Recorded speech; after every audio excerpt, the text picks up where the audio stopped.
Welcome to Speaking Truth to Power, episodes in which we've been meeting people from different walks of life.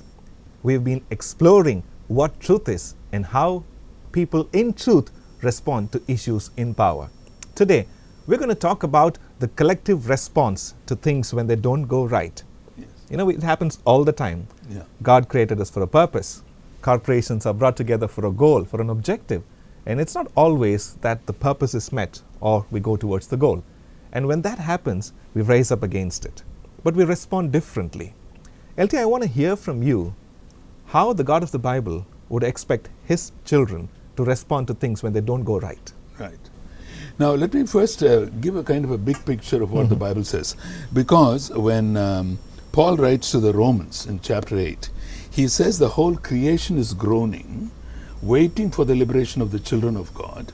And he says creation was subject to frustration, not by its own choice, but by the will of the one who subjected it. You know, that's a difficult passage to expound.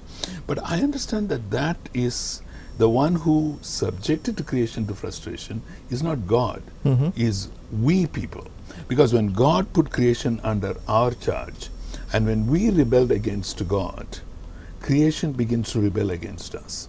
So one of the first things I think those of us who are followers of Jesus should realize is when things go wrong around us, we must first begin to ask the question, what is my responsibility in letting this thing go wrong?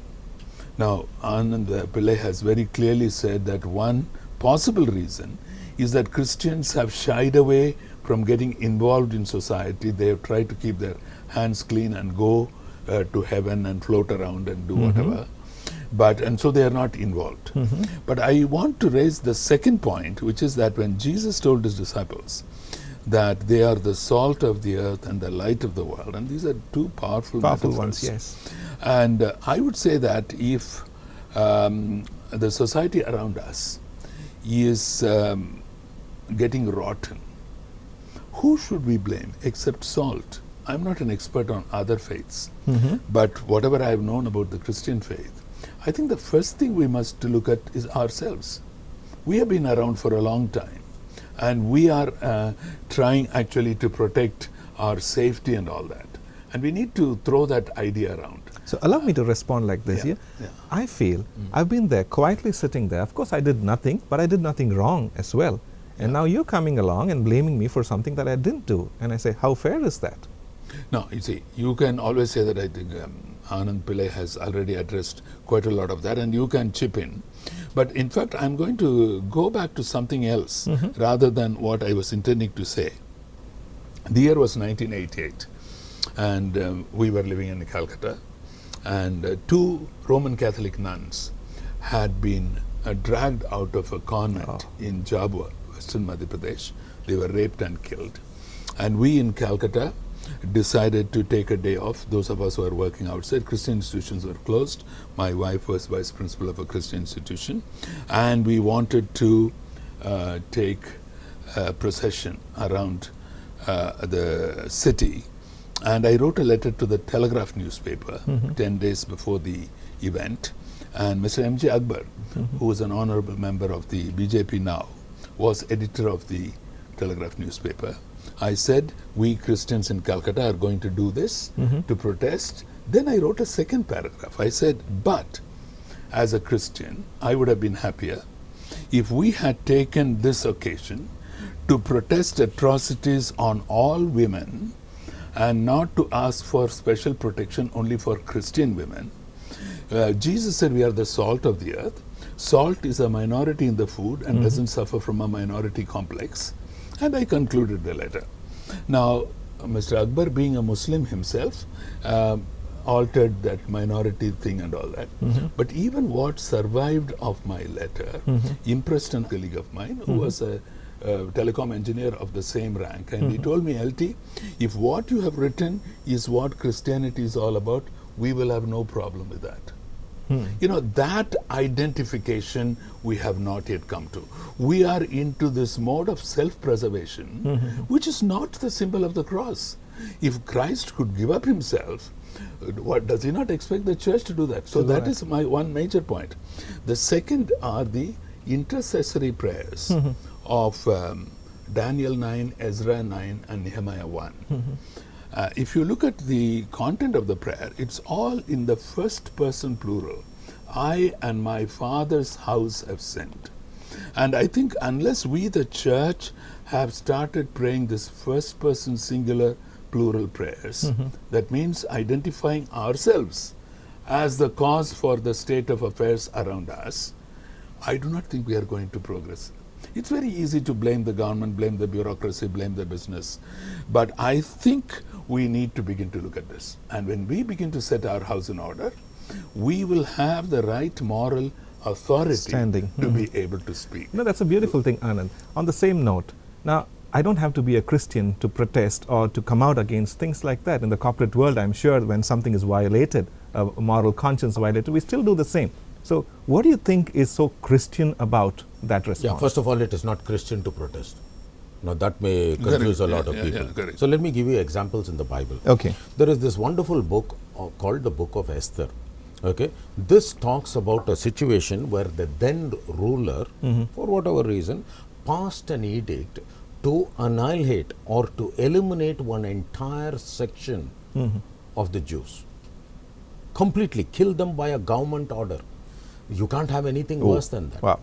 The government order was given to kill and eliminate one entire section. Unthinkable. Did the people go in protest? Did the people go in what we now call dharna? Did they wear whatever black badges, whatever? They did not do that. What they did was they responded in prayer. They responded in fasting and prayer because they recognized that this within quotes earthly authority has passed an edict to kill them. But that earthly authority is above another authority who has got the power. Under another. This earthly authority is under that authority. So they went what I would call in the corporate jargon, skip level reporting. So rather than addressing here, they went up and they prayed to that God. Now, has a situation like that occurred to you in your corporate life? Many times. I'll give you a situation. So I had a situation in one of my corporate roles. We had appraisal. Okay. And the appraisal, my performance appraisal, I was working in this particular company for close to 4 years. I joined the company midterm, so they had to do what is known as a pro rata appraisal. So they did the pro rata appraisal, and on a 4-point rating, outstanding, exceeding expectations, meets expectation, and below expectation, I got outstanding. The next full year of appraisal, I got outstanding. The third year, full year of appraisal, I got outstanding. The fourth year, what happened? Something whatever my personal life also got involved. Long story short, my boss, he, your performance is good, but then he used the other terminology which is there. You know, we have got the bell curve and we will have to do force fitting and we will have to do downsizing, you know, all that. And we as managers or management, we will have to take the lead and, you know, I want to downgrade your rating. Man, I can relate to that. I said, no problem. He said, no problem. He said, I'm going to put you as meets expectation. I said, no problem. This is what your opinion is, no problem. So he was a little bit concerned that I was not reacting, because anybody would challenge that, and also common sense would say 3 years I've had outstanding and now suddenly with 2 levels below. 2 levels below. He said, are you okay with it? You don't want to protest? I said, no protest. In a HR process, there is something known as appraisal closure, and there you say, I accept the rating or I want to have a skip level read. So I said, if this is what you want to say, I'm okay. You know, he said, are you willing to sign the appraisal closure? I said, yes, I'm signing the appraisal. Are you going to escalate? I said, I've already escalated. To whom? So he said, you know, have you talked to the chairman? I said, you must be out of the mind to think that I'm working for the chairman. Then where have we escalated to? I've escalated to your boss's boss's boss. So immediately he went, because there was nobody in the organization who was the boss's boss, you know. So he got a little bit worked up. Then I quoted this Bible verse, which is one of my favorite verses, Colossians chapter 3, verse 23 and 24. Whatever you do, work at it as if you're, first of all, work wholeheartedly, as if you're working as unto the Lord, because it is He who gives you your inheritance in due season. I have prayed to my God before coming for this appraisal. Lord, whatever I get there, I want to thank you that you already appraised me. I am going for my earthly appraisal. If I have done what pleases you, I am happy. And I went on. So he said, what is that verse again? What is that? I actually said Colossians, what is Colossians? So I said, go to Bible Gateway. I wrote it down. Colossians chapter 3, verse 23 and 24. Go there and see it. I have not worked for you. So as soon as I said, I've already escalated, I'm working not for you, not for the chairman, but I'm working for God. And this verse says, whatever you do, work wholeheartedly, as if you're working for the Lord. In response to that, he immediately stood up. And there was silence. And then he said, Anand, I don't have your values. I don't have your faith.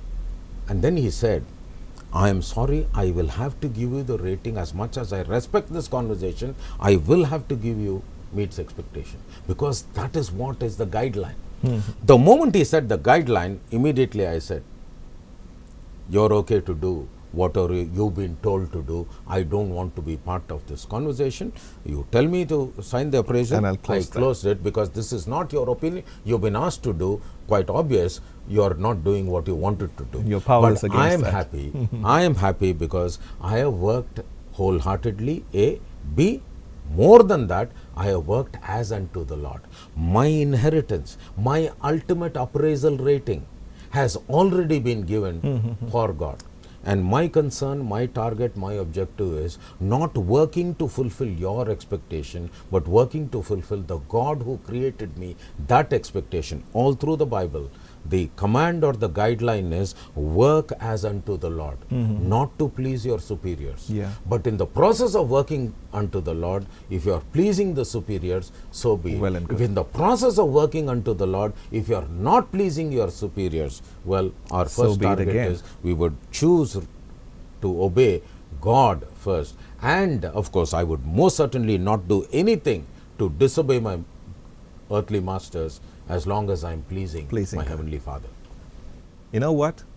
This experience that Anand has been sharing with us, I bet has been your experience and my experience several times. In today's conversation, we looked at a nation who responded differently. We looked at an individual who responded differently. And that response really confuses the world. What is this confusion? Where does this come from? That's what we look forward to in our next episode of Speaking Truth to Power. Thank you for joining us, and see you again soon.